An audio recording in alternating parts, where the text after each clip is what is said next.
कहानी की शुरुआत होती है एरिक नाम के एक लड़के से, जो एक दर्दनाक हादसे के बाद हमेशा के लिए बदल जाता है। एक दिन जब एरिक अपने घर लौटता है तो उसे वहां एक भयानक मंजर देखने को मिलता है। उसका प्यारा घोड़ा, जो उसके लिए सब कुछ था, खेत की लोहे की तारों में बुरी तरह से फंसा हुआ था और तड़प रहा था। एरिक की माँ उस वक्त शराब के नशे में बेसुध पड़ी थी और आसपास मदद के लिए कोई नहीं था। एरिक खुद उसे बचाने की कोशिश करता है, लेकिन कंटीले तारों को हटाते वक्त उसके दोनों हाथों में गहरे जख्म हो जाते हैं। वो अपने घोड़े को बचा नहीं पाता और ये दर्दनाक मंजर उसकी जिंदगी पर ऐसा असर छोड़ जाता है कि वो 15 साल बाद भी उस दिन को भूल नहीं पाया। हर रात उसे वो घोड़ा सपनों में दिखता है, तड़पता हुआ, और खुद को वो बेबस महसूस करता है। अब कहानी हमें ले जाती है 15 साल आगे, जहां हमें एक नई किरदार से मिलवाया जाता है। उसका नाम है शैली। एक दिन शैली को उसकी दोस्त जेड का एक अजीब वीडियो मैसेज आता है। जब वो वीडियो प्ले करती है तो उसके होश उड़ जाते हैं। उसमें कुछ ऐसे सबूत होते हैं जो विंसेंट रोग नाम के एक ताकतवर और खतरनाक आदमी की पोल खोल सकते थे। जेड चाहती थी कि वो दुनिया को उसकी सच्चाई बताए और उससे बदला ले,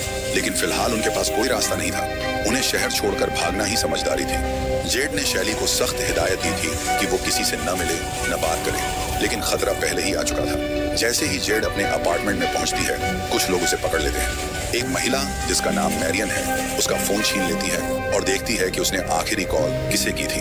इसके बाद जेड को बेहोश करके किडनैप कर लिया जाता है और सारे सबूत भी मिटा दिए जाते हैं। अब बारी थी शैली की। उसे समझ आ जाता है कि अगला नंबर उसका है। वो डर जाती है और मदद के लिए डॉम नाम के लड़के को फोन करती है, लेकिन डॉम उसका कॉल रिसीव नहीं करता। इसके बाद शैली फौरन अपना घर छोड़ देती है और अंधेरे में भागने लगती है। भागते हुए उसे लगता है कि कोई उसका पीछा कर रहा है। जब वो बचने की कोशिश करती है तो गलती से कुछ पुलिस वालों से टकरा जाती है और उसका बैग जमीन पर गिर जाता है। पुलिस उसकी मदद करने ही वाली होती है, लेकिन उनकी नजर नीचे गिरे ट्रक्स पर पड़ जाती है। अब बात और भी बिगड़ जाती है, क्योंकि उसके पास पाए गए ड्रग्स के कारण उसे गैर कानूनी नशीले पदार्थ रखने के जुर्म में गिरफ्तार कर लिया जाता है। हालांकि ड्रग्स की मात्रा बहुत कम थी, इसलिए उसे जेल के बजाय एक सुधार गृह यानी रिहैब सेंटर में भेज दिया जाता है। लेकिन शैली को नहीं पता था कि असली तूफान अभी बाकी है। अब कहानी में हम देखते हैं एरिक को, जो अब बड़ा हो चुका है। उसका बचपन भी तकलीफों से भरा था, क्योंकि उसकी माँ शराब की लत में डूबी रहती थी। धीरे धीरे एरिक भी नशे की गिरफ्त में आ गया। उसने कई बार अपनी जिंदगी खत्म करने की कोशिश की, लेकिन हर बार बच गया। रिहैब सेंटर में भी उसका समय आसान नहीं था। वहां के लोग उसे तंग करते थे, लेकिन एरिक चुप रहता था, क्योंकि उसके लिए ये सब तकलीफें नई नहीं थी। एक रात वो फिर से आत्महत्या करने की कोशिश करता है, लेकिन तभी उसकी नजर शैली पर पड़ती है। पहली ही नजर में शैली उसे पसंद आने लगती है और फिर एरिक अपना सुसाइड का प्लान छोड़ देता है। दूसरी तरफ हमें विंसेंट दिखता है, जो एक ओपेरा हाउस का मालिक है। इसी पहचान के पीछे वो अपने असली कामों को छुपाता है। असल में वो एक खतरनाक आदमी है, जो क्राइम की दुनिया को चुपचाप कंट्रोल करता है। मैरियन आकर बताती है कि उन्होंने जेड को ढूंढ लिया है। ये सुनते ही विंसेंट सब कुछ छोड़कर उसके पास जाता है। वो जेड से पूछता है कि उसकी दोस्त शैली कहाँ है। जेड बहुत डरी हुई थी, लेकिन उसे भी नहीं पता होता कि शैली अब कहाँ है। फिर विंसेंट कहता है, मैंने पिछले 100 सालों में तुम्हारे जैसी कई लड़कियों को मारा है। उसका कहना था कि वो बुरे लोगों को मारना चाहता है, लेकिन नर्क में उन सभी की जगह पहले से तय है। इसके बाद वो कबूल करता है कि उसने शैतान से सौदा किया है और नर्क जाने से बचने के लिए वो मासूम लोगों की आत्माओं को वहां भेजता है। जेड उससे रहम की भीख मांगती है, लेकिन विंसेंट उसके कान में कुछ अजीब शब्द बोलता है। अचानक जेड अपने शरीर पर से कंट्रोल खो देती है और एक धारदार औजार से खुद की गला काटकर जान ले लेती है। फिर विंसेंट उसके सिर पर हाथ रखकर कुछ दोहराता है और उसकी आत्मा को नर्क में भेज देता है। उधर शैली इन सब से पूरी तरह अनजान होती है। उसे लगता है कि रिहैब सेंटर में वो अब सुरक्षित है। शैली अब एरिक को नोटिस करने लगती है। रिहैब में लड़के और लड़कियों का बात करना मना होता है, लेकिन फिर भी दोनों एक दूसरे से नजरों और इशारों से बातें करने लगते हैं। धीरे धीरे उन्हें लगता है कि वो अच्छे दोस्त बन सकते हैं। रूल्स बहुत सख्त होते हैं, इसलिए जब भी उन्हें मौका मिलता वो ग्रुप एक्टिविटीज के बहाने एक दूसरे से मिलने की कोशिश करते हैं। एक दिन शैली किसी तरह सिक्योरिटी से बचते हुए चुपचाप एरिक के कमरे तक पहुंच जाती है। वहां उसकी नजर दीवार पर लगी कुछ खूबसूरत पेंटिंग्स पर पड़ती है, जिन्हें एरिक ने खुद बनाया था। वो इन ड्राइंग से काफी प्रभावित होती है और एरिक से एक ड्राइंग अपने पास रखने की बात करती है। उसी वक्त उसकी नजर एरिक के हाथों पर पड़े गहरे निशानों पर जाती है, जो उसकी बीती जिंदगी के दर्द को बयां करते थे। तभी रिहैब सेंटर में अनाउंसमेंट होती है कि पेशेंट 105 से मिलने कोई आया है। एरिक समझ जाता है कि यह नंबर शैली का है, लेकिन शैली घबरा जाती है और कहती है कि उसे यहाँ कोई नहीं जानता। एरिक बाहर जाकर देखता है और गलती से उन्हें वकील समझ लेता है, लेकिन शैली पहचान जाती है कि उसकी माँ मैरियन उन्हीं के साथ आई है और अब उसे जबरन वापस ले जाना चाहती है। वो डर से एरिक से कहती है कि वो उसे छुपा ले।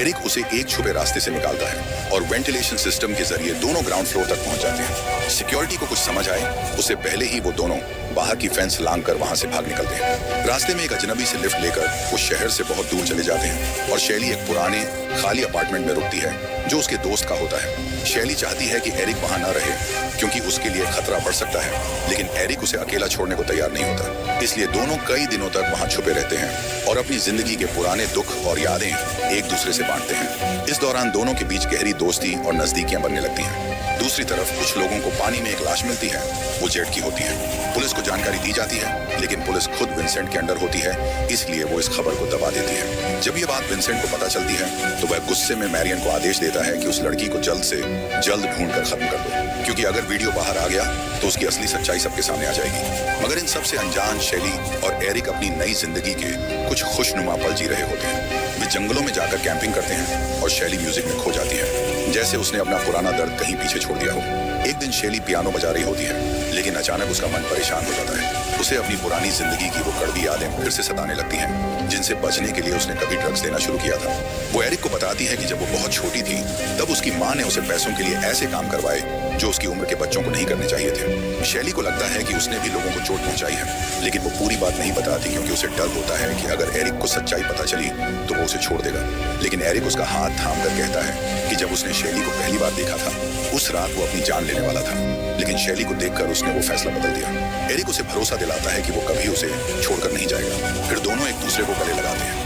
उसी दिन शैली एरिक को एक डांस क्लब ले जाती है। जब वो दोनों डांस कर रहे होते हैं तभी डॉन उन्हें देख लेता है और शैली को वहां से तुरंत जाने को कहता है। शैली को पता चलता है कि उसके दोस्त चीट का मर्डर कर दिया गया है और अब वही लोग उसके पीछे भी पड़े हैं। एरिक उससे पूछता है कि ये सब क्या है, लेकिन शैली कहती है कि घर पहुंचकर वो सब कुछ बता देगी। लेकिन जैसे ही वो दोनों अपार्टमेंट पहुंचते हैं, विनासेंट के आदमियों का हमला हो जाता है। एरिक अपनी आंखों के सामने शैली को मरते हुए देखता है और कुछ ही पल बाद उसकी खुद की भी मौत हो जाती है। मरने से पहले एरिक को अजीब से विजन दिखते हैं, जैसे शैली पानी में डूब रही हो। फिर अचानक एरिक की आंखें खुलती हैं और वो खुद को किसी अजीब सी वीरान जगह पर पाता है। वहां हर तरफ कौवों की आवाजें गूंज रही होती हैं। तभी उसे एक रहस्यमयी आदमी दिखाई देता है जो उसे अपने पीछे आने को कहता है। एरिक को लगता है कि शायद ये किसी ड्रग का असर है, क्योंकि वो जो देख रहा होता है वैसी दुनिया उसने कभी नहीं देखी थी। जब एरिक उस अजनबी से पूछता है कि वो कहाँ है तो वो खुद को क्रोनोस बताता है और कहता है कि तुम अब वहीं हो जहां तुम्हें होना चाहिए। क्रोनोस एरिक को एक रहस्यमयी कहानी सुनाता है। वो कहता है कि जब कोई इंसान मरता है तो ऐसा माना जाता है कि कौवे उसकी आत्मा को सही जगह पहुंचाने में मदद करते हैं, लेकिन कभी कभी मौत इतनी दर्दनाक होती है कि आत्मा भटक जाती है और उसे शांति नहीं मिल पाती। एरिक को यह सब एक बुरा सपना लगता है और वो वहां से बाहर निकलने की कोशिश करता है, लेकिन उसे रास्ता ही नहीं मिलता। तभी क्रोनोस कहता है कि लगता है तुम्हें अब तक कुछ समझ नहीं आया, और फिर उसे धक्का देकर वापस उसकी दुनिया में भेज देता है। अचानक एरिक खुद को अपने अपार्टमेंट में पाता है और शैली को आवाज लगाता है। तभी उसे बाहर किसी के आने की आहट सुनाई देती है। ये विनासेंट का आदमी होता है जो शैली का फोन लेने आया था। वो खुद को पुलिस वाला बताकर एरिक को बहकाने की कोशिश करता है। एरिक उस पर भरोसा कर लेता है और उसे सारी बात बताने लगता है, लेकिन वो आदमी बिना किसी चेतावनी के एरिक को गोली मार देता है। एरिक को लगता है कि उसकी मौत हो गई है, लेकिन कुछ पल बाद उसे एहसास होता है कि वो अब भी जिंदा है। गुस्से में वो उस नकली अफसर को मार डालता है, लेकिन उसके अपने शरीर की हालत भी बहुत खराब हो जाती है। उसके पेट से आंतें बाहर आ रही होती हैं, मगर धीरे धीरे उसका शरीर खुद को ठीक करने लगता है। एरिक को अपने सिर में फिर से क्रोनोस की आवाजें सुनाई देती हैं और वो देखता है कि एक काला कौवा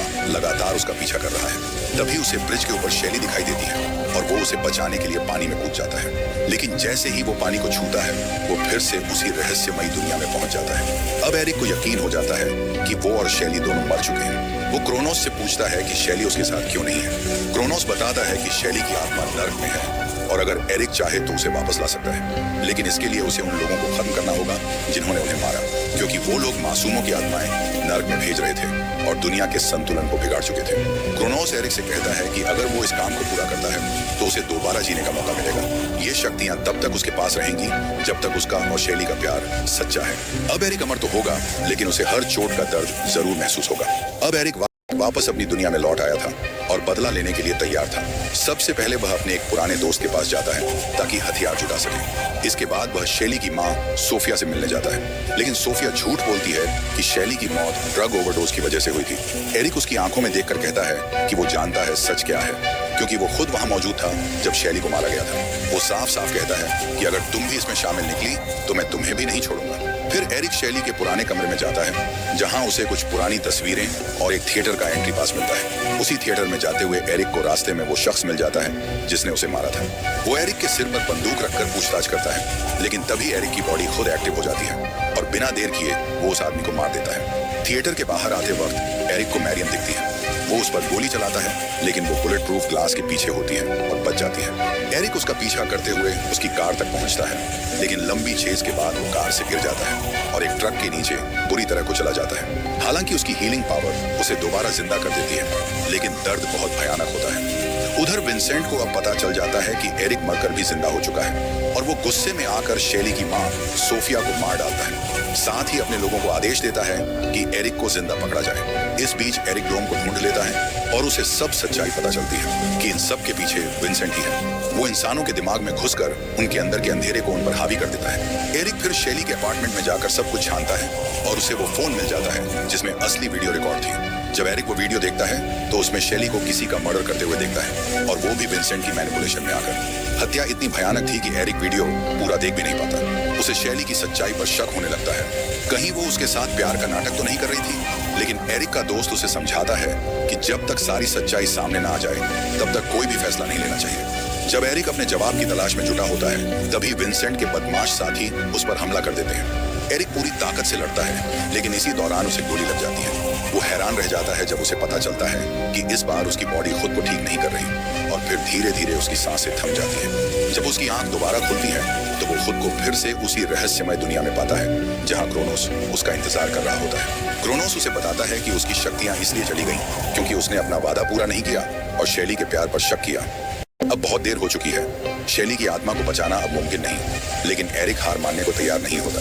वो साफ कहता है कि उसका प्यार झूठा नहीं था, और अगर जरूरत पड़ी तो वो शेली के लिए खुद नर्क में जाने को तैयार है। उसके इतना कहते ही चारों ओर से कौवे उसे घेर लेते हैं। क्रोनोस अपने खून को एरिक के खून के साथ मिलाता है और रहस्यमयी शब्दों को दोहराना शुरू करता है। एरिक का शरीर तड़पने लगता है, उसकी रगों में बहता खून काला पड़ने लगता है और भयंकर दर्द में वो चिल्लाता है। इस प्रक्रिया के बाद अब एरिक के पास दोनों दुनियाओं में आने जाने की शक्ति होती है, और उसे एक बार फिर अपना मिशन पूरा करने का मौका दिया जाता है। वो फिर से अपनी मरी हुई बॉडी में लौट आता है, इस बार और भी ज्यादा खतरनाक और शक्तिशाली बनकर। उठते ही वो उन सबको खत्म कर देता है जिन्होंने पहले उसे मारा था। उनमें से एक के फोन पर उसे एक मैसेज मिलता है जिससे पता चलता है कि मैरियन अब ओपेरा हाउस में आने वाली है। एरिक अपना चेहरा पेंट करता है, एक डरावना रूप अपनाता है और फिर विंसेंट से बदला लेने के लिए निकल पड़ता है। जैसे ही वो ओपेरा हाउस में घुसता है, वो अपने रास्ते में आने वाले हर एक आदमी को बेरहमी से मार गिराता है। तलवारें, चाकू, गोलियां, कुछ भी उसे रोक नहीं पाते। वो पूरा हॉल लाशों से भर देता है।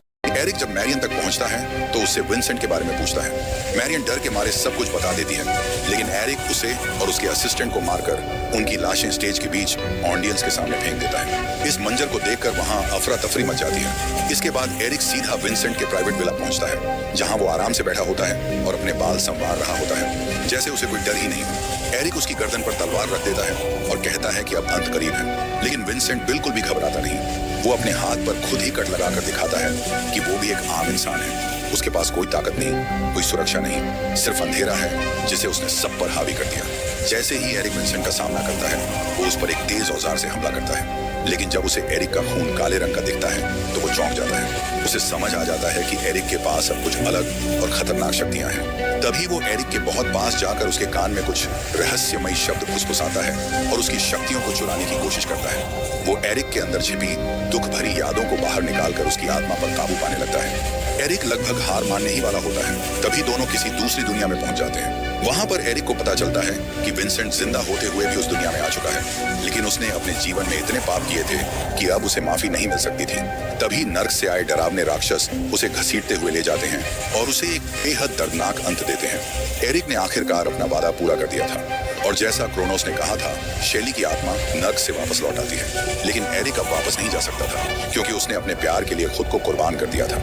शेली को कुछ समझ में आता उससे पहले ही वह खुद को अपने अपार्टमेंट में पाती है। उसके सामने क्रोनोस खड़ा होता है और उसे बताता है कि एरिक ने उसकी जान बचाने के लिए अपनी जान दे दी। शेली जब पीछे मुड़ती है तो उसे एरिक की लाश दिखाई देती है। वो फूट फूट कर रोने लगती है और उनके साथ बिताए हर पल को याद करती है। दूसरी दुनिया में अब एरिक क्रोनोस की जगह ले चुका होता है। उसे वहीं रहना था जब तक कोई दूसरा उसकी जगह लेने ना आए। अब ये उसकी नई नियति थी जिसे उसने स्वीकार कर लिया था, लेकिन एरिक के दिल में एक उम्मीद अब भी थी कि एक दिन वो और शेली फिर मिलेंगे, और यहीं पर यह कहानी खत्म होती है।